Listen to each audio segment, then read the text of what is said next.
In sports, the key to being a successful head coach is one thing: win. And the best method of high job security? Don't lose all the freaking time. Or don't mess up a team with so much talent. But 10 sports teams just don't get the hint. I'm Justin Fraction, and today we take a look at 10 sports head coaches who somehow have a job for reasons we cannot answer. And we do hope you enjoy this video, and if you do, feel free to click subscribe down below for more cool videos every single day. Number 10, John Fox. It seems like the Chicago Bears only like Fox because he took the Carolina Panthers to Super Bowl 38, even though they didn't win it. Say what you want about his 4 years with the Denver Broncos, but with all the superstars, he should have won more than 3 playoff games. The Broncos moved on from Fox in 2015 since he was always out-prepared and out-coached in the playoff games. He's 9-23 through his first 2 seasons with the Bears and has yet to get a pink slip. Number 9, Dave Tippett. Tippett was the 2010 winner of the Jack Adams, given to NHL Coach of the Year. He took the Coyotes from a decade of misery and turned them into a playoff team that reached the Western Conference Final in 2012. But the Coyotes have been among the NHL's worst teams since 2013, with little to suggest they're bound to turn it around. There are virtually no bona fide stars on this team, and they lack the finances to spend big on free agents. At this point, keeping Tippett means the Coyotes want to stay mired in mediocrity. That doesn't make sense to us. Number 8, Kevin Cash. I'm sure a lot of people lost Cash by betting that he would lose his job after the 2016 season, but the Tampa Bay Rays don't seem to get the idea. The former MLB backup catcher was hired in 2015 to replace the great Joe Madden, who skipped town to take the Chicago Cubs managerial position. The Rays have gone 148 and 176 under 2 seasons of Cash, and they're nowhere close to competing with the Boston Red Sox or Toronto Blue Jays in the AL East. But the front office doesn't seem keen on a restart, but rather a continuance of being in the basement. Number 7, Brett Brown. We don't care what the Philadelphia 76ers say about trust the process. Sometimes the process is having a right coach. The math adds up. Brown's not a great coach.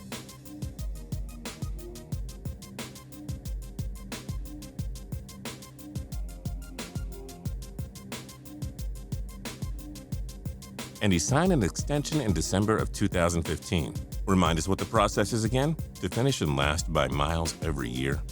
Number 6, Marvin Lewis. Keeping Lewis around is like having your 1990 Nissan Maxima around. It's going to do its job for the most part, but if you don't replace it after a while, things will get a lot worse. With all due respect to Lewis, we have no clue how he's been the Cincinnati Bengals head coach since 2003. His 118 wins, 103 losses, and 1 tie make up for a .531 winning percentage that's not necessarily amazing. What's more, the Bengals haven't won a playoff game since 1991. They found ways to blow every postseason game under Lewis, but each playoff loss seems to buy Lewis more time as head coach. And after going 6-9-1 in 2016, he's still the head coach? Wow. Number 5, Fred Hoiberg. Say what you want about Tom Thibodeau, but we can't understand why the Chicago Bulls fired him after a .647 winning percentage there, despite not having franchise face Derrick Rose around for much of those 5 years. So anywho, the Bulls fired Thibodeau even though he had his Bulls put up a fight against the light years better Cleveland Cavaliers in the second round of the playoffs. Hoiberg then coaches the Bulls to a 42-40 record, missing the playoffs for the first time in 8 years. Despite bringing Dwayne Wade aboard in the 2016 offseason, the Bulls haven't shown any improvement in 2016-17. Probably should have just kept Thibodeau around, but who's asking anyway? Number 4, Mike Scioscia. The only logical reason Scioscia has been the Angels manager since 2000, probably because they won the 2002 World Series. That was 15 years ago. Scioscia's .571 winning percentage with the Angels seemed luxurious, until you remember they've made the playoffs once since 2010 with 0 postseason wins. Scioscia's 21-27 record in the postseason isn't very good either. But somehow and some way the Angels keep rolling with Scioscia. We just don't get it, and neither does the front office.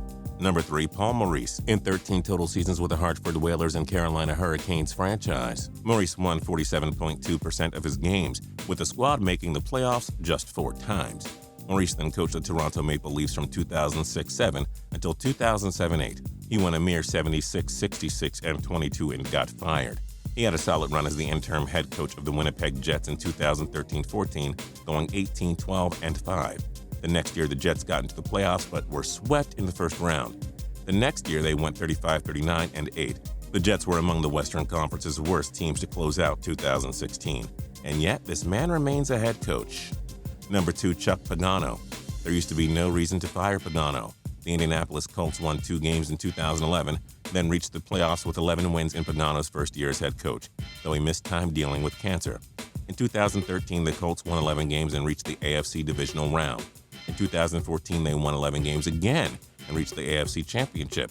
But now it's been a back-to-back 8-8 seasons with the Colts. Pagano and GM Ryan Grigson have failed miserably to build around Andrew Luck. Pagano and Grigson have called each other out and have had major friction.